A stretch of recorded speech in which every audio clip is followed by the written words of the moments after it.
लोकसभा चुनाव के नजदीक आते बीजेपी ने मध्य प्रदेश में एक बार फिर चुनावी तैयारी जोर शोर से शुरू कर दी है। शनिवार 3 फरवरी को बीजेपी के दिग्गज नेता प्रहलाद सिंह पटेल ने छिंदवाड़ा में लोकसभा चुनाव को लेकर कोर कमेटी की बैठक की। इस दौरान उन्होंने पार्टी पदाधिकारियों और कार्यकर्ताओं को जीत का मंत्र दिया।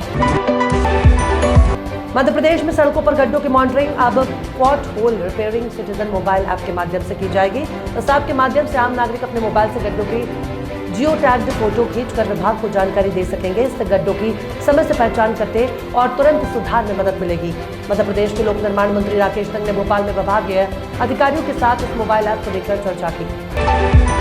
कांग्रेस के नेता कमलनाथ ने बीजेपी ज्वाइन करने की अटकलों पर रोक साफ किया है। कांग्रेस के दिग्गज नेता ने कहा कि ये सब अफवाहें चलती रहती हैं। उन्होंने कहा कि इन बातों पर ध्यान नहीं देना चाहिए।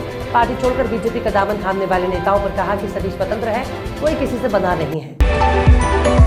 वाराणसी में व्यास जी के तहखाने में पूजा शुरू होने के बाद से फिर राजनीतिक बयानबाजी तेज हो गई है।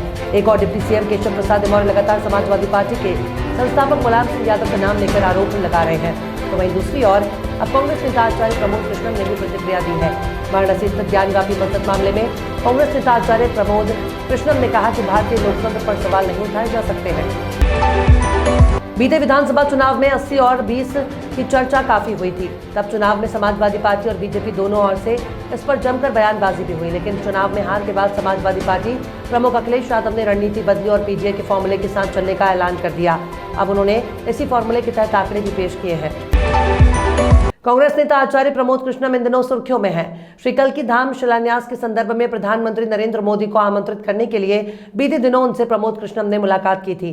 अब उन्होंने भारतीय जनता पार्टी के एक और बड़े नेता से मुलाकात की है। हालांकि आचार्य प्रमोद कृष्णम ने इस मुलाकात को राजनीतिक दृष्टिकोण से न देखने की अपील की है।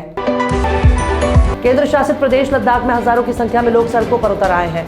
आमतौर पर सबसे शांत रहने वाले देश के इस हिस्से में लोगों का सड़कों पर उतरना काफी हैरानी भरा लगता है। हालांकि लोग यूं ही सड़कों पर उतरकर प्रदर्शन नहीं कर रहे, बल्कि उनकी एक खास मांग है। लद्दाख के लोगों का कहना है कि केंद्र शासित प्रदेश के पूर्ण राज्य का दर्जा दिया जाए।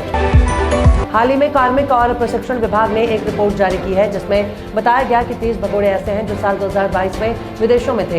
इसके अलावा 24 ऐसे हैं जिन्हें निर्वासित कर दिया गया।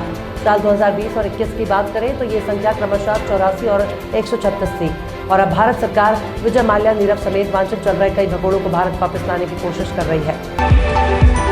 देवों के देव महादेव फेम सोनारिका भदौरिया इसी महीने शादी करने वाली हैं। एक्ट्रेस अपने लॉन्ग टाइम पार्टनर विकास पाराशर के साथ 7 फेरे लेने वाली हैं।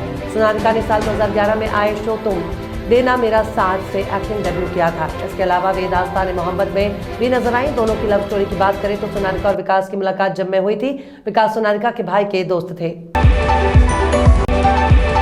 भारत और इंग्लैंड के बीच 5 टेस्ट मैचों की सीरीज का तीसरा मैच 15 फरवरी से खेला जाएगा। लेकिन क्या तीसरे टेस्ट में विराट कोहली टीम इंडिया की प्लेइंग 11 का हिस्सा होंगे? बहरहाल भारतीय फैंस के लिए अच्छी खबर नहीं है। न्यूज एजेंसी ANI की माने तो विराट कोहली भारत इंग्लैंड तीसरे टेस्ट में नहीं खेलेंगे। दरअसल ऐसा माना जा रहा था कि तीसरे टेस्ट से विराट कोहली टीम इंडिया में वापसी कर सकते हैं।